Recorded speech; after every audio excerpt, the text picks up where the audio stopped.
Want to speak real English from your first lesson? Sign up for your free lifetime account at EnglishClass101.com.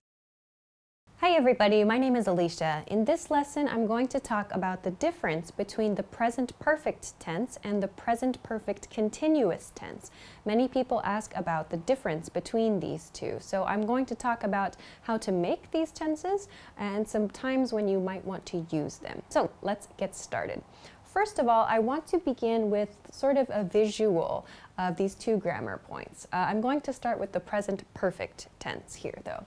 So you might have seen another video on this channel about the present perfect tense, how to use it, how to make it, but I'm going to review quickly here the present perfect tense. I'm going to talk about two uses of the present perfect tense. They are, first, that we use the present perfect tense to express life experience at a non-specific time in the past. So this means something that we did in the past, meaning before the present time here on a timeline, but the exact point in time is not important. So we use this for perhaps our job experience or our travel experience, for example, with expressions like I have been to France or I have worked at XYZ company, for example. The specific time is not important. So we can use the present perfect tense to describe those things. The second point I want to talk about with the present perfect tense is how we use it to refer to an action that started in the past and that continues to the present, or the effects of that action started in the past and continue to the present, rather. So on our timeline, it sort of looks a little bit like this. Some action started in the past and the action has continued to the present, in other words. So these are the 2 points I want to talk about with the present perfect tense.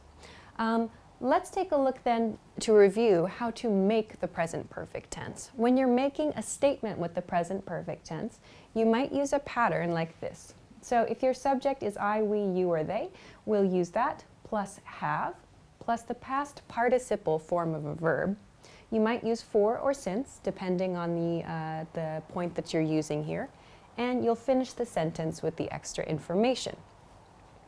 If your subject, however, is he or she or it, we'll use has instead of have, and then follow it with the past participle form of the verb, perhaps for or since, depending on your sentence and your information. So some examples of this are I have been to Italy, so have follows this pattern, and been is the past participle form of the verb be. I have been to Italy. In this one, he has studied English for 6 months. So here I'm using point 1, here I'm using point 2 in this bullet pointed list. So this is a general life experience. I have been to Italy. Second, this is an action that started in the past and that continues to the present. He has studied English for 6 months. So this is an action that's probably still in progress. Okay, let's look at then some questions. I want to review how to make questions with this tense. So for simple yes and no questions, we can use patterns like this. Has, if your subject is he or she or it, we'll begin with has. If your subject is I, we, you, or they, we'll begin with have. So let's start with this. Has he, she, or it, plus the past participle form of the verb, plus again this for or since, perhaps, and then your extra information at the end of the sentence. With have, it's the same. So have, I, we, you, or they, plus past participle verb, and maybe for or since. So a couple examples of this. Has she finished her homework? So here, has, and my subject is she. Has she finished is the past participle form of the verb finish. Has she finished her homework? And have they cleaned up the house? So these are questions asking, has this action been completed? So before now, in other words, these two actions, in this case, her homework and the house cleaning, are they finished? Yes or no? But the time at which the action was finished is not so important in these questions. The speaker, the person asking the question, only wants to know, is it finished? Is it not finished? That's it. So the specific time is not important. That's why the present perfect tense is being used to ask the question. Let's look at a different question pattern. This is when you want to get information. You're using a question word like who, which, what, how, and so on. So we begin with our question word, and then we follow the same pattern we saw up here. So, for example, we could use question word plus has, he, and past participle verb form plus for or since, perhaps, and our extra information. Or question word plus have and our I, we, you, they, past participle verb, and for or since. So one great example of this is, where have you been? Where have you been? So again, the speaker is asking, in the period of time before the present, where was the listener? Where have you been in this period of time? So this is a very common question. So we use these types of questions just to ask about things that happened, or maybe that continued to happen before the present, but maybe not at a specific point in time. Also, please keep in mind, we use for and since commonly with this point right here, the continuing action point. Remember, we use for before a length of time, like for 3 years, for 5 hours, and we use since to refer to a specific point in time. Okay, so with that in mind, let's take a look then at the present perfect continuous tense. So, present perfect continuous tense, we use this for actions that started in the past and continue to the present, yes. So just like this one that we talked about here. But this point, it emphasizes a continuing action. So we use this for something that we're putting our effort into now, we're putting our focus into right now, or for an interrupted action, for example. So I'll introduce some examples here in just a moment. To make the present perfect continuous, the pattern is quite similar to the present perfect tense. We have this same change with the subject. Depending on the subject, we'll use I, we, you, they, plus have. Then we'll use been, but then we'll follow it, instead of with the past participle form of the verb, we'll use the progressive or the continuous form of the verb, the ing form of the verb. And here we can use for or since and the ending information. Same thing with he, she, and it subjects. The only difference is we'll use has instead of have here. And then we'll follow it with been, progressive form of the verb, and for or since, depending on your statement. So let's take a look. A couple examples. Here, I've been teaching this lesson for 5 minutes, maybe. So here I'm saying, this lesson is in progress. This lesson is continuing, and I'm using for to show the length of time. I'm making a guess there, but that's roughly, or that's about how long this lesson has been continuing for, I imagine. So I use the progressive in the past perfect tense to show that. So it's an action that started in the past, and it continues to now, and right now it's the focus of my attention. Right now I'm focusing everything on teaching this lesson. So I want to emphasize that, therefore I use the progressive tense here in the past perfect. Let's look at another one. He's been studying all morning. He's been studying all morning. This sentence sounds like the he in the sentence is maybe still studying. So this is something he's put his effort into and his focus into all morning long.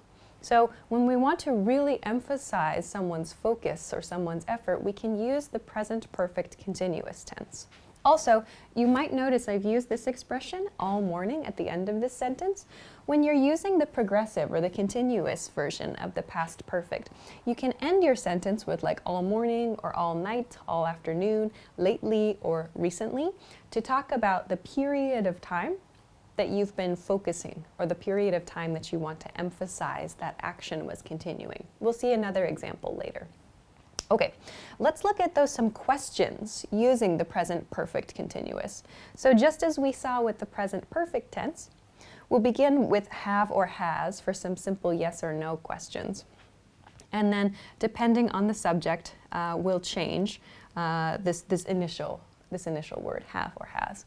And then we'll use been plus the progressive form of the verb, and perhaps for or since before our concluding information. So some examples. First, has he been sleeping all day? So here I've used has because my subject is he. I've used been and the progressive form of sleeping. So sleep becomes sleeping. Has he been sleeping all day? Meaning in this period of time, has he been sleeping continuously? This is the question. Has he been sleeping all day? So probably he, the person in the sentence, is still sleeping. Has he been sleeping all day? So let's look at one more example of this kind of question pattern then. So another one would be, have they been working on the project? So here I've used have because I'm using the word they here, so a group of people. And again, I'm using been and working on the project. Have they been working on the project? Meaning, from some point in time in the past, have they, maybe a team or a group of people, continuously, so nonstop, have they been working? So this question emphasizes their continued progress, their continued work on the project. Okay. Let's finish up with a different kind of question pattern. So again, when you use a question word like who, which, what, or how, for example, we can use has or have again here, depending on the subject of the sentence.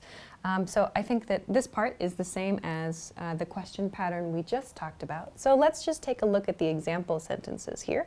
First one, how have you been exercising lately? How have you been exercising lately? So this how, by the way, means in what way have you been exercising lately?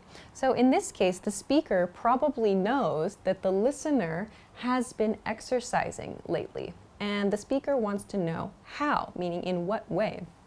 So, how have you been exercising lately? Meaning, in the past, up until now, in this period, continuously, what has been your method of exercise? Or what's the way you've been exercising? This is what the speaker is asking. In the last one, where has he been keeping his files? So here, my question word is where. Has he been, again, and keeping, in this case, keeping is in the progressive or the continuous tense. Where has he been keeping his files? So in this sentence, for example, maybe someone is searching for some files or some data. Maybe a colleague is absent, for example. And the speaker wants to know, where has he been keeping? So from the past until now, where has he been keeping his files? So when we want to emphasize something that started in the past, continues to the present, or there's something we're really focusing our effort or our energy on, we can use the present perfect continuous tense to do that. So if you want to emphasize maybe the completion of an action, something that has finished, we can use the present perfect tense. Like he has studied English for 6 months, and he has been studying English for 6 months. Yes, they communicate the same thing, but using he has studied English for 6 months doesn't sound like so much effort continues to be put into the study. If you want to really emphasize your effort, you should use the progressive form. He has been studying English for 6 months. Sounds like it's continuing. It sounds like there's more focus on that activity. So try to keep this slight difference in mind. And if you really want to emphasize your effort and your focus, try using the continuous form of the present perfect tense instead of just the present perfect. So I hope that this was helpful for you. If you have any questions or comments, or if you'd like to try to make an example sentence, please feel free to do so in the comment section below this video. If you liked the video, please make sure to hit the thumbs up button, subscribe to the channel, and check us out at EnglishClass101.com for some other good resources. Thank you very much for watching this lesson, and I will see you again soon. Bye-bye.